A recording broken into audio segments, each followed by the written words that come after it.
Welcome to my kitchen blackboard for a lesson on fixed versus growth mindset as it comes to connecting with others, which is the theme for week 36 of 52 weeks of meaningful connections. I'd like to tell you that I'm going to draw on the expertise of Dr. Carol Dweck, the Stanford professor who came up with this concept and who has a TED Talk that's been watched millions of times. But no, I'm going to draw on the expertise of Mrs. Michelle Morris, first grade teacher at Deer Run Elementary in Dublin, Ohio.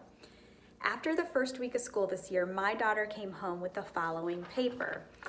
It says, "The power of yet. I cannot yet do a walking handstand, but I can do a cartwheel." I was so excited to see that Mrs. Morris was teaching these kids at the age of 6 and 7 the concept of growth mindset. Because growth mindset is all about knowing that I can't yet do something, but I can keep growing into it.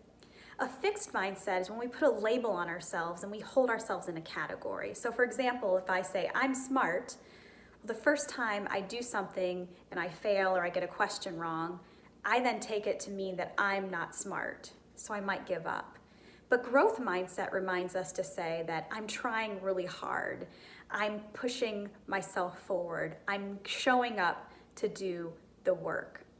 So I commend Mrs. Morris for doing this with our young children, because how exciting for them to think about the fact that they can't yet dunk a basketball, but they can dribble it. Or they can't yet cross the monkey bars, but at least they can hang there. So how do you think about yourself when it comes to connecting and networking with other people on fixed versus growth mindset? Are you a person who says, oh, why bother, I'm terrible at this? Or do you say, okay, I'm gonna keep showing up, I'm going to keep reaching out, I'm going to persist, and I'm going to keep trying because I know I have room in my life for other people and other relationships. Take a look at the blog. I'll put the link in the comments to get some additional questions to ask yourself and to dive into this concept a little more deeply. So thank you, Mrs. Morris, for helping give a great example of the power of I can't yet as it comes to fixed versus growth mindset. Thanks so much, and I'll be back here with you next week.